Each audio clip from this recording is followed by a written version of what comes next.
Come in. Welcome. I'm E.G. Marshall. As Mr. Ibsen says, we are all ghosts. In us are all sorts of dead ideas, all kinds of old dead beliefs. We can never be rid of them. Whenever I read a newspaper, I fancy I see ghosts between the lines. There must be ghosts all over the world, countless as the grains of sand.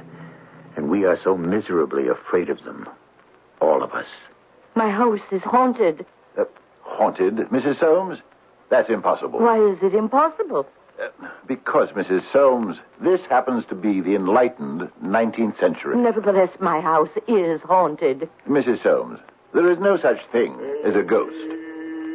Indeed, Mr. Smallwood? And what would you call that? A ghost.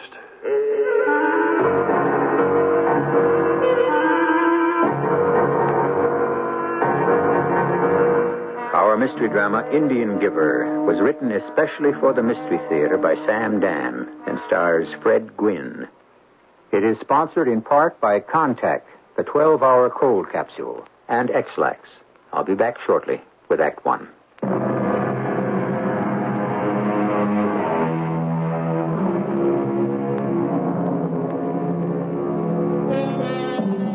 Oh, how we long for those supposedly uncomplicated times we call the good old days.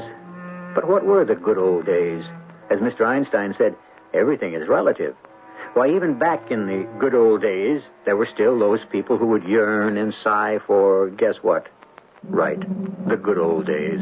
And just think, some 30 or 40 years from now, these will have been the good old days.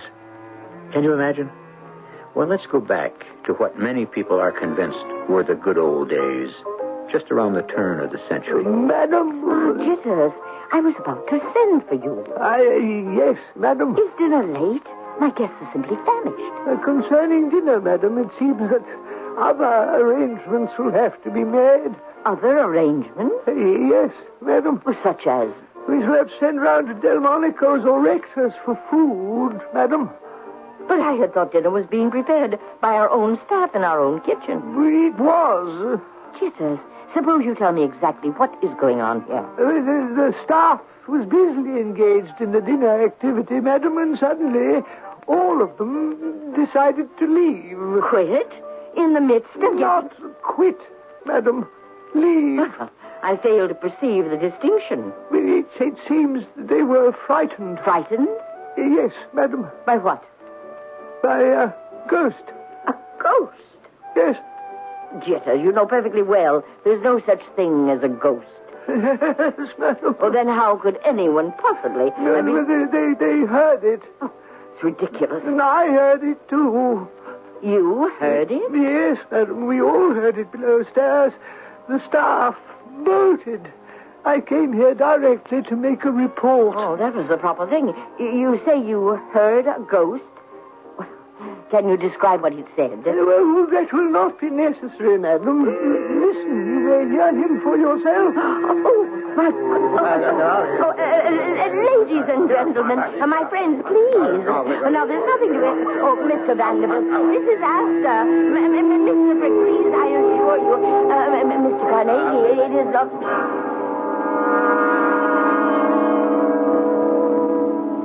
Yes?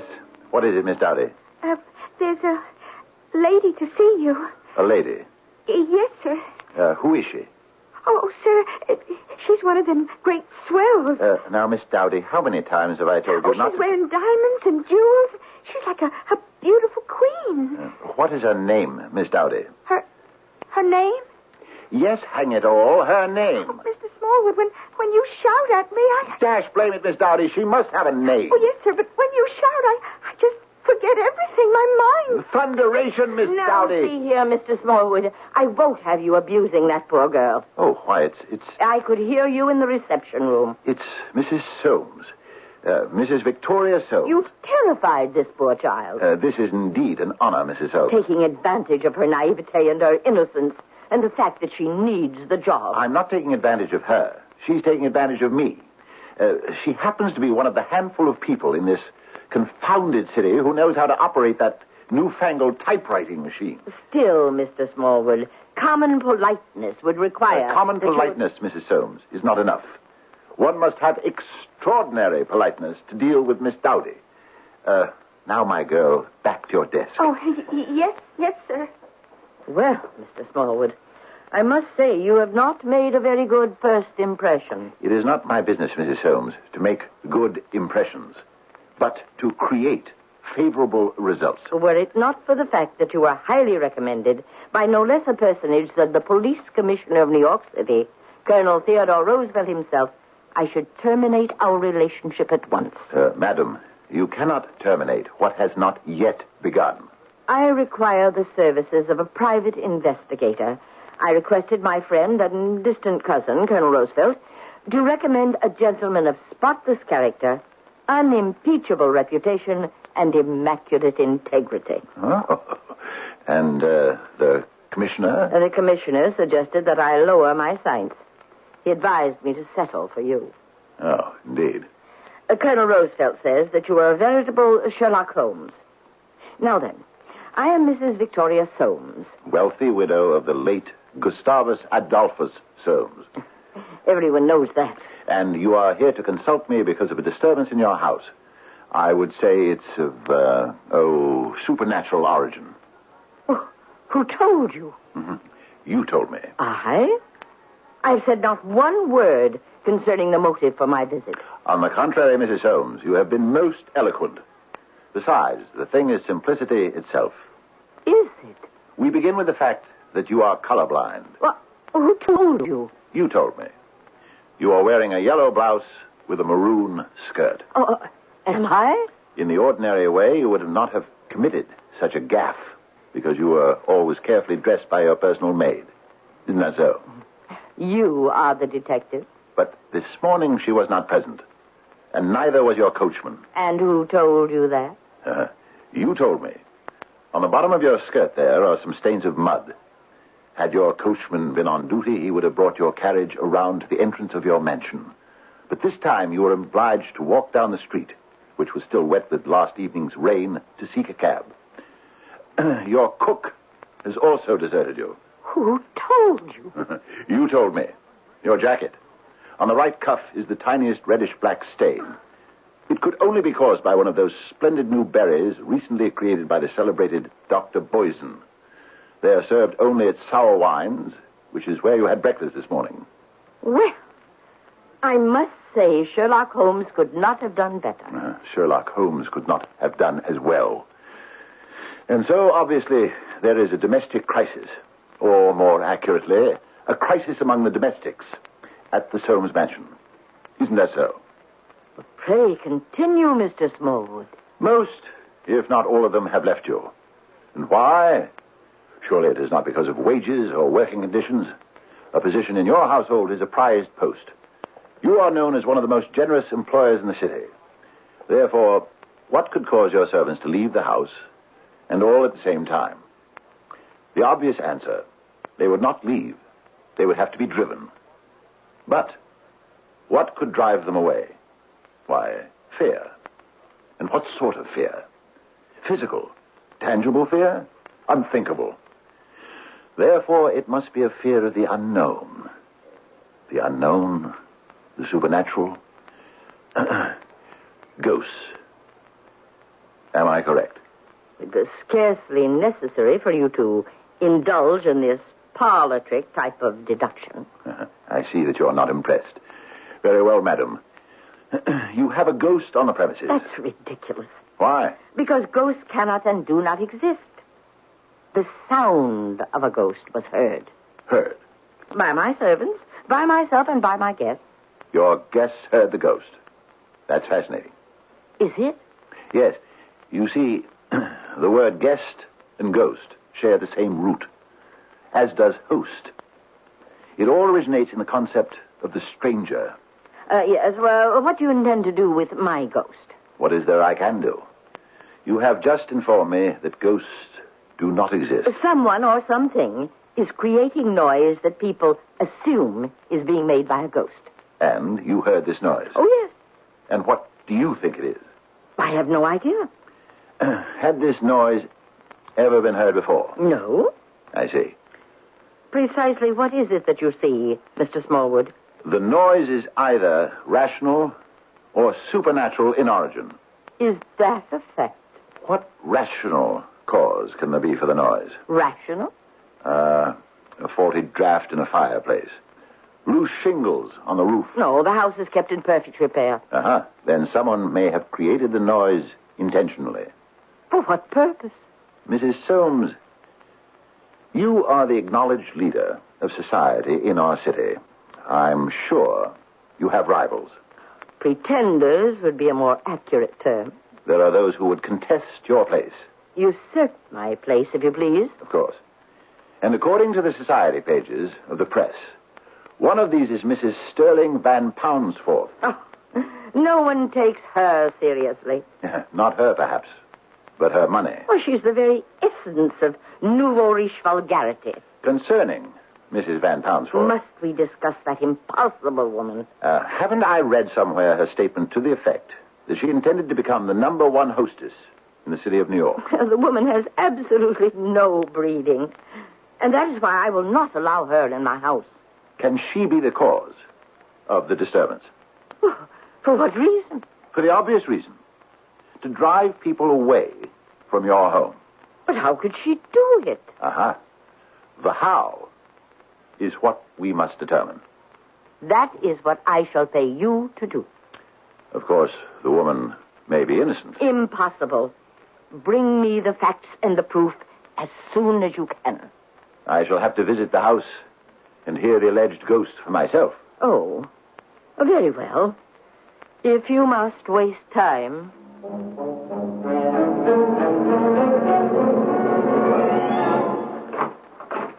Good afternoon, madam.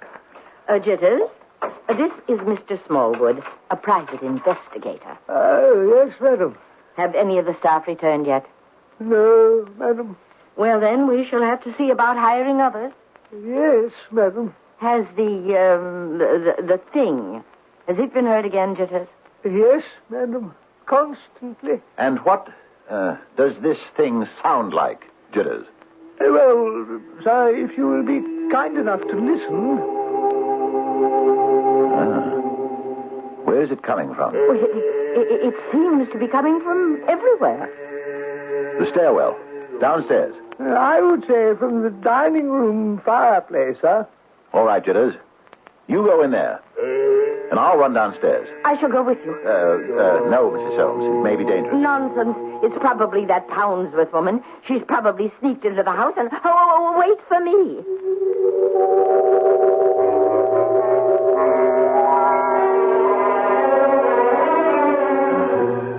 There doesn't seem to be anything or anybody that might be held responsible for the noise. Haven't you encountered any clues, Mr. Smallwood? I'm sorry, Mrs. Soames, but there doesn't seem to be anything of significance in the lower part of the house. I suggest we ask Jitters if he has been able to find something. Jitters? Jitters, come in here, please. Jitters! Oh, now, that's strange. He always comes when he's called. Jitters! Wait, Mrs. Soames. Do you hear that? Someone is groaning. It's coming from the next room. I must advise you to stand back, Mrs. Soames. Oh, nonsense, Mr. Smallwood. Open the door. Why, it's Jitters. He's lying on the floor. Is he... Obviously, he's still alive. He's groaning. Jitters. Jitters, speak to me. What happened? You can relax for a minute or two. You won't miss anything because Jitters is not going to speak to Mrs. Victoria Soames or to anyone else until I return with Act 2, at which time we may discover that a disembodied ghost may have some rather physical qualities.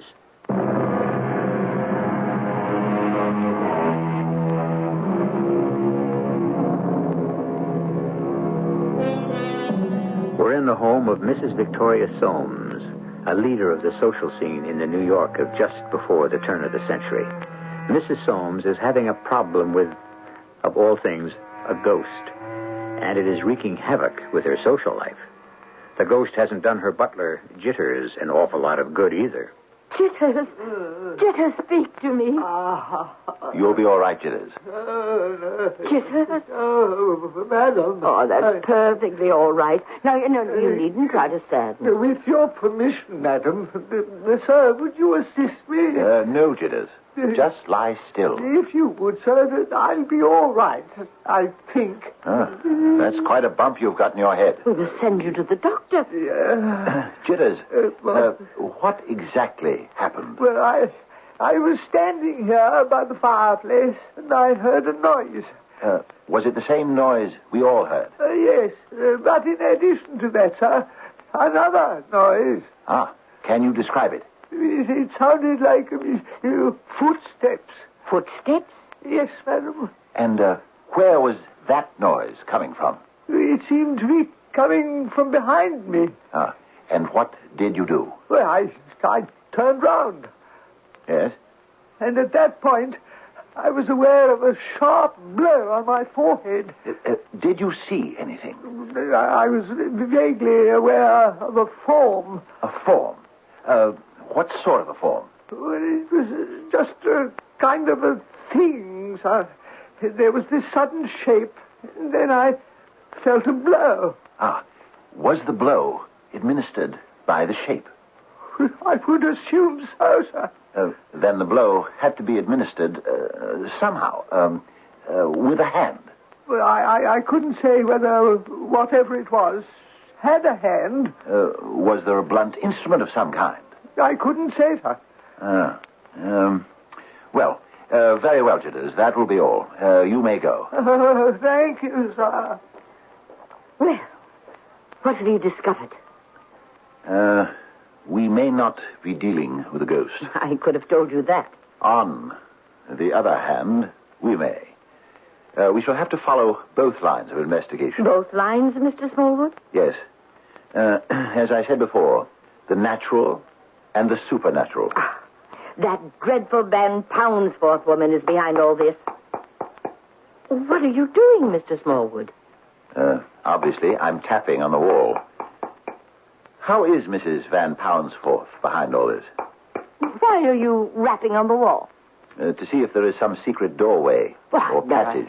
I never heard of any such thing. To support the theory of a rational explanation, there must be some secret means of entrance and egress for whoever is making these ghost-like sounds. Don't you agree? Oh, this is your hypothesis, Mr. Smallwood. He could have only gone out the front door. The rear entrance is on the lower level, where we were. We, then, should have met him as we were coming up the stairs. Then he did go out the front door. Did he? Come. Step this way. You see? See what? The front entrance. Jitters opened the door to let us in. Then he locked it again.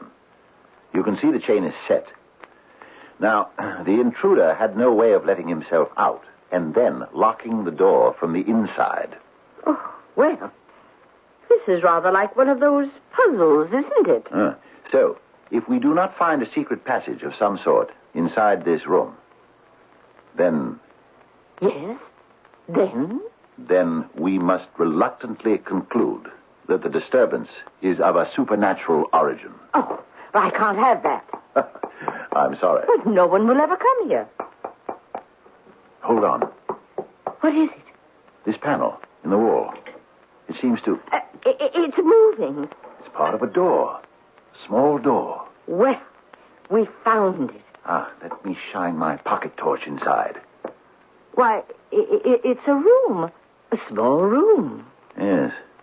But it doesn't seem to lead anywhere. Unless there's a secret entrance from here into another passage. Why would anyone just want a small room behind the wall? As a hiding place, perhaps. A hiding place for what? Mrs. Soames, who built this mansion?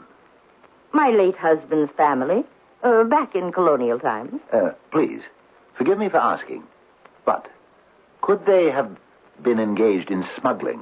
Smuggling and worse, I shouldn't be surprised. Then this could be the story of the secret room. Mr. Smallwood, something that should be obvious, even to you. I am the victim of a plot on the part of that notorious Van Poundsforth woman. But how is she doing it? She had hired someone to steal in and out and make that horrendous noise. Ah, but there is no way for that person to get in and out. Are you telling me that we did not hear the voice? No, Mrs. Holmes. Are you telling me that Jitters was not assaulted? No, Mrs. Holmes. Well, are you asking me to believe in ghosts? There must be a way of getting in and out without being noticed. With your permission, Mrs. Holmes, I shall search the entire house.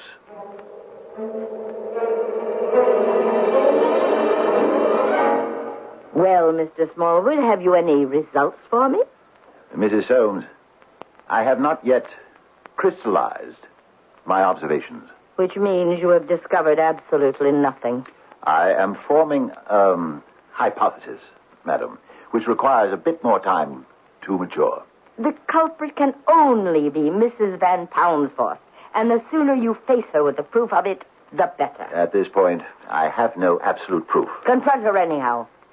I'm sure she has such a guilty conscience she'd break down immediately.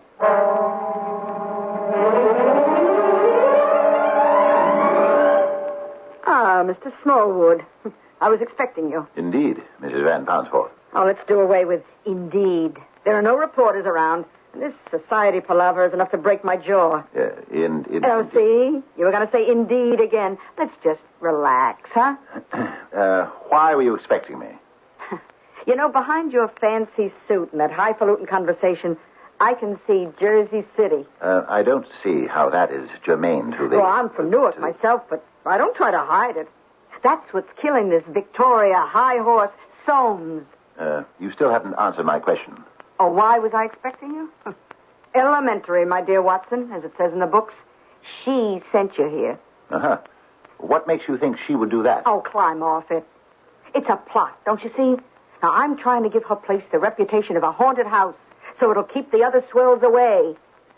That's what she told you, right? Well, are you? Oh, what's in it for me?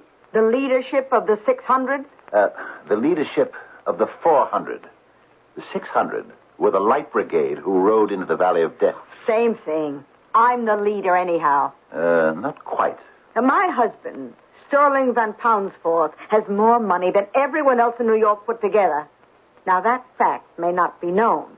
He doesn't get into the papers like some of those Morgans and Fricks and that crowd. But that's the crowd you're trying to dominate, isn't it?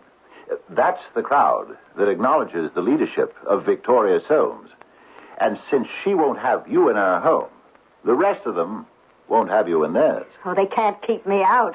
The next time there's a panic on Wall Street, they'll need Sterling's money to help stop it. But meanwhile, you are being systematically excluded. Oh, well, that means my revenge will be all that sweeter. Ah, you use the word revenge. Well, sure. And you claim you are doing nothing to hasten the arrival of that day. Oh, what could I be doing? You could be hiring someone to impersonate a ghost. Oh, I don't have to hire anybody. The ghost is already in the house. What ghost?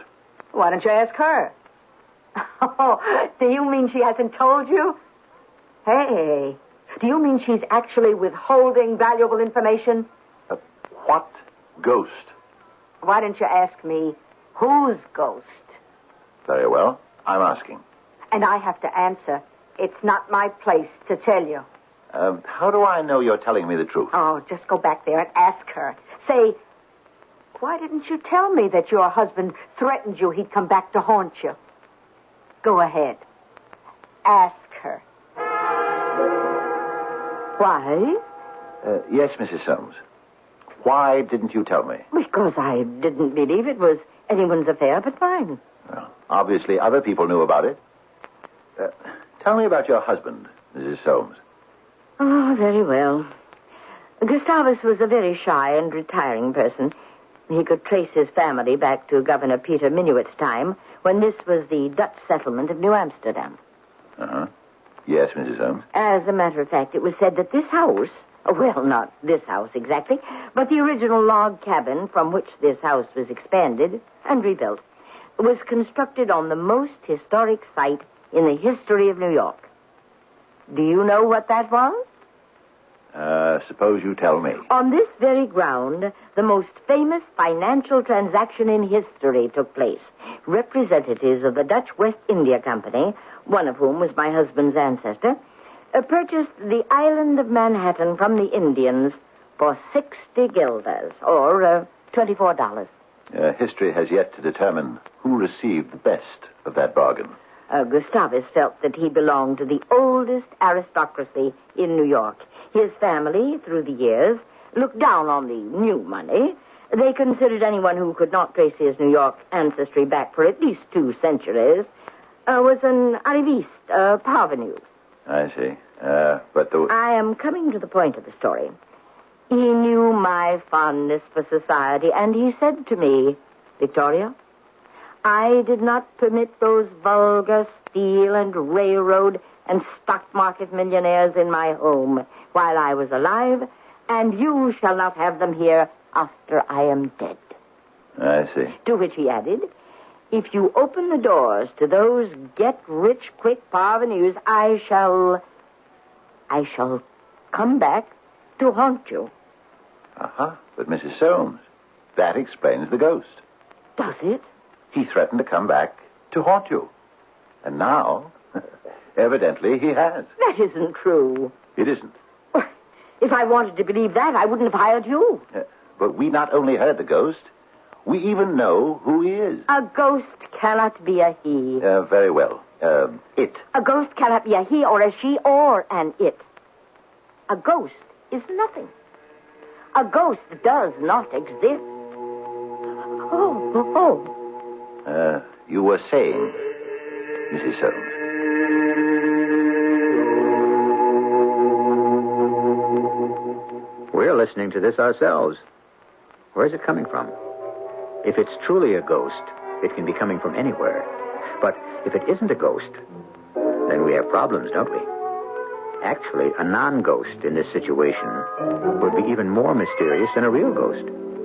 Fortunately, there is still a third act which should clear up most of the puzzle when I return.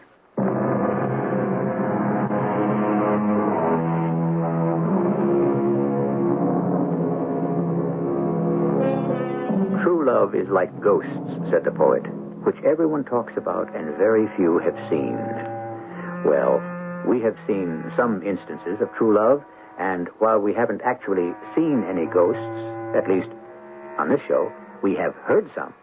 As a matter of fact, at this very moment, in her mansion in New York City, some 80 years ago, Mrs. Victoria Soames and private investigator Spencer Smallwood are listening to what can only be a ghost. See if you don't agree. Yes, you're right. Please, Mrs. Soames, be quiet. But it's him. You mean he? It's Gustavus, my late husband, Gustavus Adolphus Soames. Oh, you were right. It is a ghost. There are ghosts. And this is the ghost of my late husband. Why do you say that? Why? Does it sound like his voice? Well, I think so. But you're not sure. Well, What exactly is he saying? I can't seem to make out the words. But if you listen closely, there's only one word. Well, I can't seem to... Keep listening. Do you hear it? No. Just one word, spoken in a variety of rhythms. It's hey yo, right? Yes. Well, Yes, I think so. well, have you ever heard your husband say it? No. You're sure? Oh, I'm positive. Well, then it can't be your husband. It stopped. Yes. Why do you say it isn't my husband? Jitters, please, come in here for a moment. Yes, sir. You called, sir. Jitters, you heard it. Yes, sir. And, where were you, Jitters? In the pantry, preparing lunch.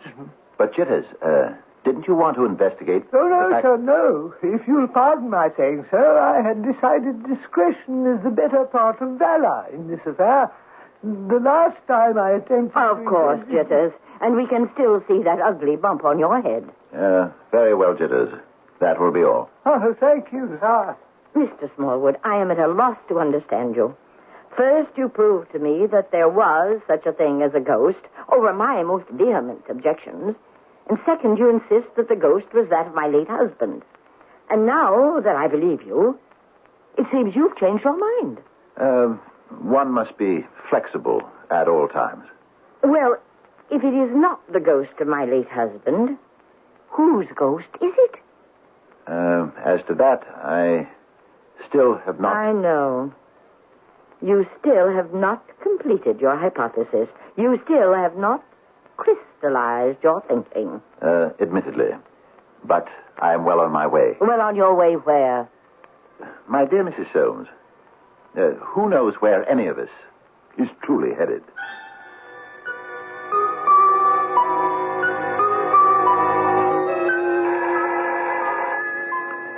Miss Dowdy, if that's Mrs. Soames, tell her I'm not in. Oh, yes, sir. Hello? This is Mrs. Soames. Is Mr. Smallwood there? Well, he says to tell you he isn't in, Mrs. Soames. Oh, for goodness sakes, Miss Dowdy, give me that telephone. Oh. Mrs. Soames. Mr. Smallwood, I have some news for you. Mrs. Van Poundsfoot, that execrable woman, is boasting that she has already hired most of my servants. Oh? And she quotes them as saying that the atmosphere in the Soames mansion is too terrifying. Can you imagine? Well, Now, Mr. Smallwood, you must do something. Do you realize that no one comes to see me anymore? no, but And even if they did, how could I serve dinner? it's a problem. But I engaged you to solve that problem. And I shall. When? Soon. Soon? I'm working on a lead right now. Tell me about it. I shall, as soon as I crystallize my thinking. Goodbye, Mr. Smallwood. Miss Dowdy. Oh, please, sir, don't lose your temper with me again. I've already lost it.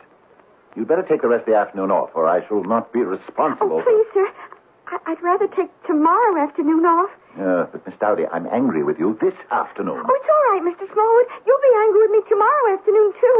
And I must have tomorrow afternoon off. Must you indeed? Oh, yes, sir.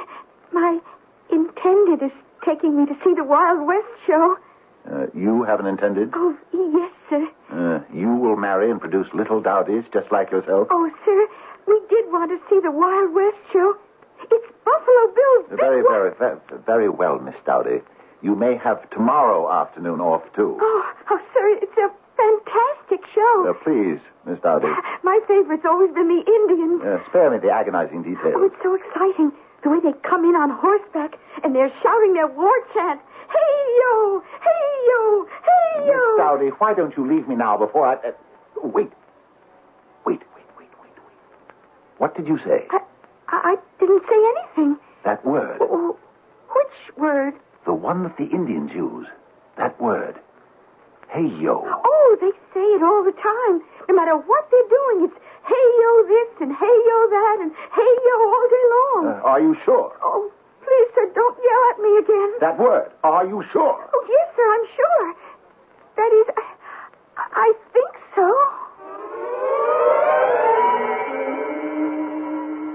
Mr. Smallwood, this is a surprise. You have news for me, I hope. Mrs. Soames, may I present Chief Old Bonnet of the Oglala Sioux? Oh, a heap charmed, Chief.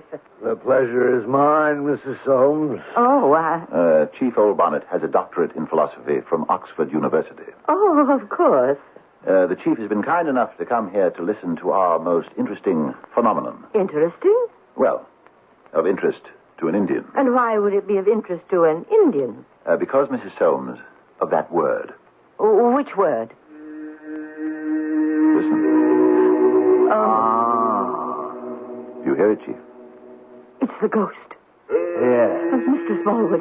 Please, Mrs. Soames. But you must do something. But we are. What are you doing? We're listening. To what? The ghost. What for? He stopped. Maybe you'll go away? No, I do not think so, Mrs. Soames. What are you saying? It's remarkable. What is remarkable, Chief? The story he tells us. The story? What story? I didn't hear any story. Oh, yes, it was clearly told. He's an Indian. An Indian? A long-dead Indian. Oh, no. An Algonquin Indian from one of the tribes that lived on this very island. His name was Littlehead. Littlehead? Yes. You see, he was the chief of the Manhattan tribe, and he was the one who made the deal for Manhattan Island, right here, where this house stands now. But what does this have to do with everything, I'm afraid. You see, it soon became obvious to the Indian people that Chief Littlehead made, well, it was hardly a bargain. Oh, but I fail to see the significance of that. And he tells me he has been condemned to spend all his time, even until eternity, to try to get the island back. Yes, brother, I comprehend. Tell them the diamonds were only glass that soon broke, and the hatchets couldn't chop, and the knives couldn't cut, and even the mirrors showed a false reflection. Yes, it was too bad. And the bright cloth faded in the sun. You mean he has told you all this? Of course. But how? He's only been saying one word. Hey, yo. True. It may be only one word, but it speaks volumes. It all depends on how it is said. You say, hey, yo. You say, hey, yo. You say, hey, hey, hey, yo. You say, hey, yo, yo, yo. You say, yo, yo, yo, yo. Hey, hey, hey, hey. Hey, yo, hey. It conveys a veritable treasure trove of meaning. Yes, Mrs. Holmes. And therefore, we have discovered that this poor chieftain wanders through this place as a ghost, vainly trying to change the course of history, mourning for what has happened and for what might have been. And this is what you have discovered? Yes. This is what Chief Oldbonnet has discovered. And I find it reasonable. Don't you? Oh, it's unfair. I'm dreadfully sorry. It was a cruel trick to play on Chief Littlehead and all the Indians. But how can it be made right? You would have to give them back the island. Oh, then once again they would be getting the worst of the bargain. At least you can now account for the ghostly noise. But that does me no good. It won't help me get people to come here to my house. No, I cannot accept this answer to the problem. You cannot, Mrs. Holmes. No, I cannot. Then I must give you the alternate solution, which happens to be the rational and practical one. You mean there is another solution to this problem? Of course. We need it for those people who do not believe in ghosts.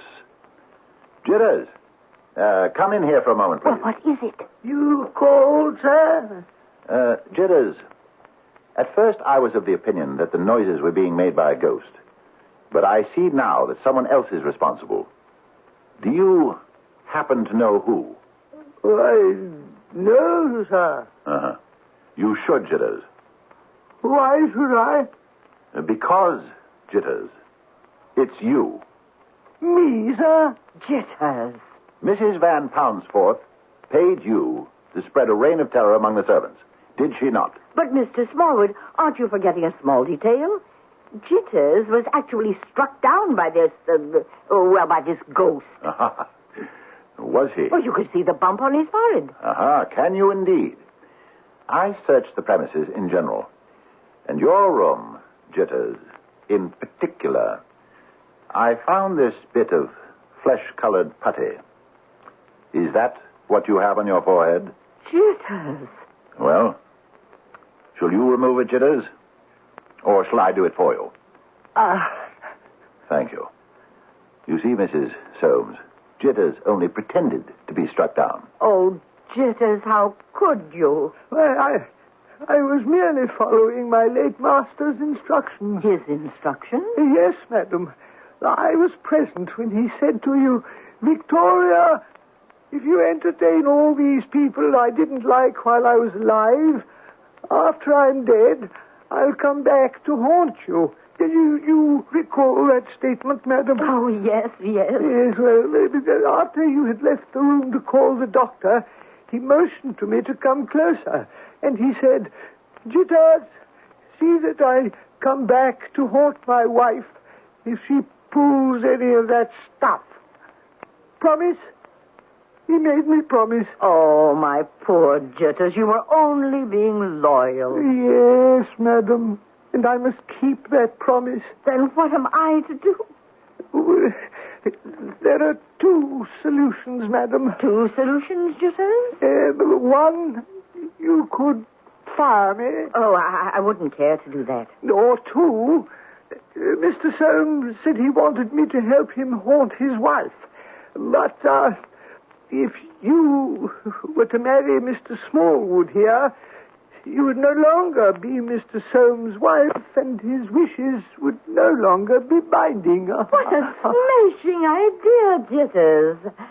How could I ever survive without you? Marry Mr. Smallwood. Now, what do you think of that, Mr. Smallwood? Well, Mrs. Soames, I have not yet had a chance to, I know. To crystallize your thinking. What do you think, Chief Old Bonnet? Hey, yo! Well, there you are, Victoria, my darling. It has just become crystal clear.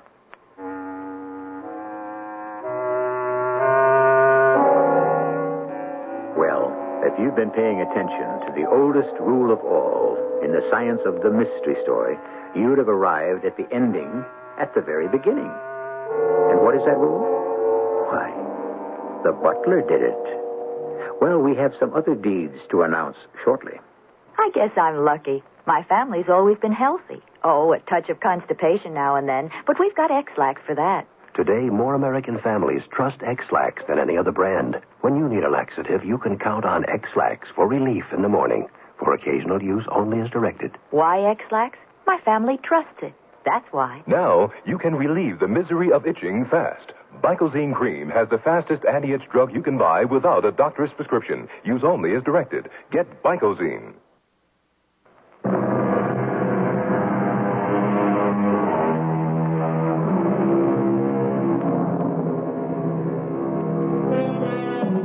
We try to offer something for everyone. If you're practical, it was Jitters the butler. If you're supernaturally oriented, it was the ghost of an Indian chief. Maybe it was both. Or maybe it was the ghost of the late Gustavus Adolphus Soames. Maybe it was all three. After all, this is the place where we deal in endless possibilities 7 times each week. Our cast included Fred Gwynne, Mary Jane Higby, Robert Dryden, and Bryna Rayburn. The entire production was under the direction of Hyman Brown. This is E.G. Marshall inviting you to return to our Mystery Theater for another adventure in the macabre. Until next time, pleasant dreams.